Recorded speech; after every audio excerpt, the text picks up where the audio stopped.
Chapter 36. I skipped the celebration. I'm not going to say it was a wild party, not as wild as a fight scene with death anyway. But it was a good party, because we were still alive and with our friends. The Apollo cabin provided the tunes, compliments of Austin Lake and his Megatech portable sound system. We even convinced him to play some pop instead of freestyle jazz fusion, which was his normal go-to. Connor supplied snacks and beverage. I was pretty sure they'd been pilfered from the camp commissary, but I wasn't going to complain since it limited the wear and tear on Higate's kitchen. The nymphs and satyrs broke the boogie. Dryads can dance for days, which is not what you might expect from evergreens and shrubbery. The satyrs busted moves that would have been impressive in any German disco. Grover played his panpipes along with some of the songs. Kind of a new sound for the weekend tracks, but he made it work. Meanwhile, Argus stayed by the entrance, glowering and making sure things didn't get out of hand. We were used to him being our chaperone, so that was cool. A few times, trick-or-treaters even knocked on the front door. How they found the house through the mist, I'm not sure. But they all complimented us on the wild talking door knockers. Argus gave the kids candy from our stash and sent them on their way before they could ask too many questions about his bare-chested, hundred-eyed aviator costume. The animals seemed to enjoy themselves.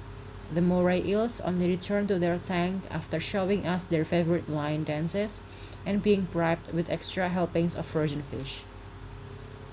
Hecuba turned out to be a Beyoncé fan, judging from how she howled during Texas Hold'em. Gail got into a long conversation with Juniper about the amazing potions one could make out of juniper oil. Nope made dozens of new friends and managed to not to pee on any of them. Maybe that was something he only did with his favorite trio. I was sorry Mrs. O'Leary wasn't here. Seeing her so briefly on Tuesday had just made me miss her more, but I guess it was for the best. I wasn't sure Hecuba and Mrs. O'Leary would have gotten along. Two dog mamas in one house might have caused problems. I told myself I would see my hellhound friend soon enough in California. I had to stay optimistic. Most importantly, we managed to have a good time without retrashing the manse. The only damage that occurred was when Valentina Diaz demonstrated her pearl necklaces of death and took out a light fixture. Thankfully, Harley was able to fix it. It's always good to have the Hephaestus cabin around. "Who are you supposed to be anyway?" I asked Valentina. She looked at me like I was from Mars. "Coco Chanel, obviously. Scariest problematic fashion icon ever. Boo." I nodded like I knew what she was talking about. I had seen how easily she could decapitate ghosts with her jewelry, and I didn't want to make her angry. Later, I wandered upstairs and found Annabeth on a third-story terrace that looked out over Gramercy Park. I didn't even know the house had a terrace, but since the place was magic, I didn't question it. "Want some company?" I asked. She patted the empty space next to her. We sat in silence. It was nice to be able to do that with Annabeth. We never felt the need to be witty or cool with each other. We could just be ourselves. That was enough. "I almost got a skeleton Mike," she said. That was neither witty nor cool, and I could tell it had been bothering her.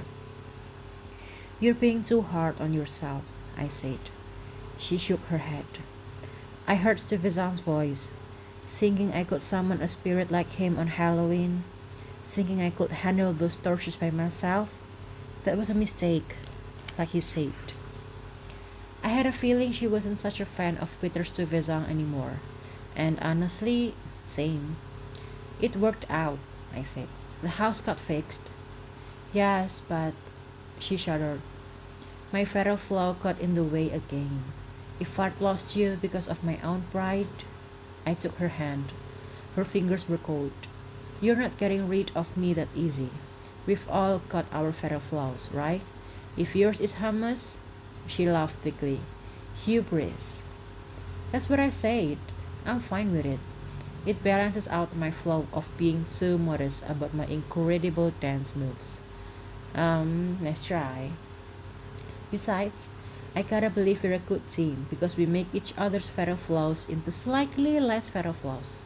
Like, maybe even fatal strengths. She squeezed my hand. That doesn't even make sense, see, with brain. But I appreciate the thought. So, you're saying I shouldn't feel guilty? None of us should. Grover's fatal flaw is apparently strawberry milkshakes, right? But sometimes life gives you strawberry milkshakes, and you gotta count on your friends to look out for you. We're a team. How many times have you propped me up? I've lost count. Exactly. She studied my face. You'd think she would have known it pretty well by now, but she seemed surprised, like she saw something on it she'd never noticed before. What? I asked. Queso on my chin? No, she said. Well, actually, yes, but I was thinking you're a pretty smart guy. Could you say that again? I must have misheard you. She pushed me playfully. I mean it, and I can tell you're planning something. All that history about Hickett and her school, all the ghosts and regrets hanging around this place. We repaired the house, but we're not done yet, are we? No, I agreed. I told her what I was planning to say to Hickett when she got home in the morning. Annabeth raised an eyebrow. Risky. Yeah, I think you and Grover should clear out first. I don't want this to blow up in your faces if she doesn't take it well. Hey, what did you just say about propping each other up? We're not going anywhere. I let out a breath I'd been holding for too long. Okay, if you're sure. She leaned against me. I actually feel better now. Thanks for talking it through. And for doing the right thing, even if it's risky. You want to get back to the party? Nah, she kissed me. I'm good. We sat for a while together, and I had to agree, we were pretty good.